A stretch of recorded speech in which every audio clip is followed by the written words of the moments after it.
Hey guys, it is Suzanne Brown with Porchlight Real Estate, and I am making this video because I need to talk about something important.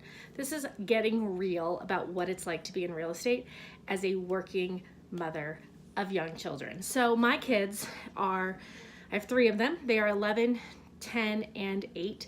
11, almost 12 in a couple of weeks. And this year, it is March, late March, and we just came off of spring break. Right before spring break here in Denver, we had this crazy bomb, cyclone, blizzard. It was insane, and my kids were off school for 2 days right before spring break. I don't think between sports travel, snow days, sick kids, that we have had a full week, 5 days of all three kids in school every day at all in 2019. So this week I thought, oh my gosh, this is it. The weather's great. Everyone's feeling healthy. We are gonna have it. We're gonna have the unicorn week that all three of my kids go to school for 5 full days, right? It is gonna be amazing. And I jinxed myself. And last night I said to my husband, as I was getting into bed, I think this is the week. I think all the kids are gonna go to school for all the days this week. And he was like, nope, not gonna happen. I thought, yes, it absolutely is gonna happen. You gotta think positive, right? I even said it to my daughter, right? As I tucked her into bed, I said, I think this will be so exciting because you guys haven't all been to school in a whole week, all year. And about 4:30 this morning, I get woken up by my son standing next to my bed, screaming. It's that scream crying thing that only children know how to do so well. Mom, I threw up. He had thrown up. Fortunately for me, he had thrown up in the toilet, not on the carpet or on the tile or in his bed or in my bed or in any other of the places that my kids have thrown up over the years. In the toilet, which was amazing. I don't know why he was sick. He didn't eat anything unusual. He didn't seem sick. Once he got it out of his body, he seemed okay, but he did. He's sick. He threw up. And you know what happens when kids throw up? They don't go to school. So I have my 10-year-old home today with me. And fortunately for me, today was going to be one of those days I worked from home anyway, but the plans got changed a little.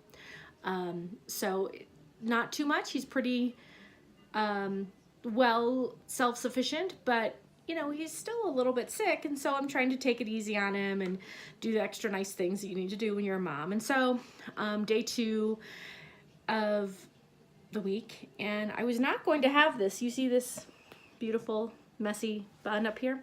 This was not the plan for the hair today.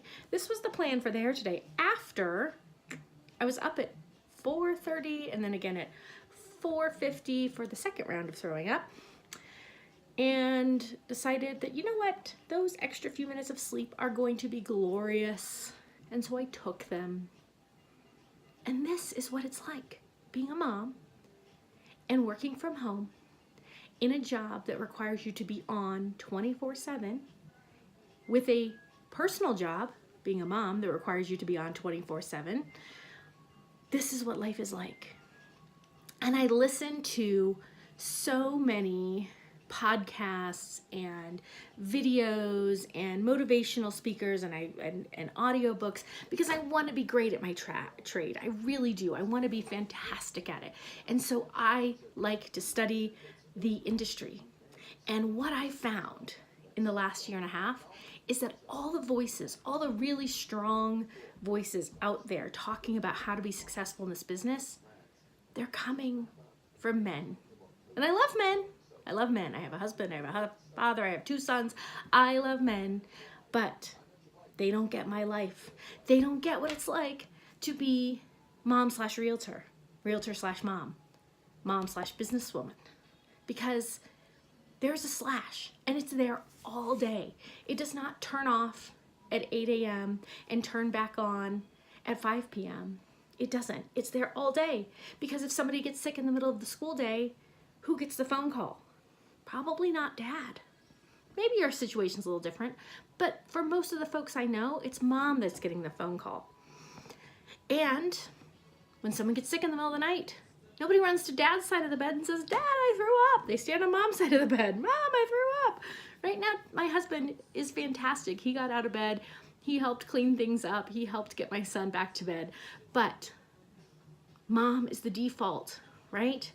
And that's probably how it is for you. It may not be, but for many, many, many mothers, that's how it works.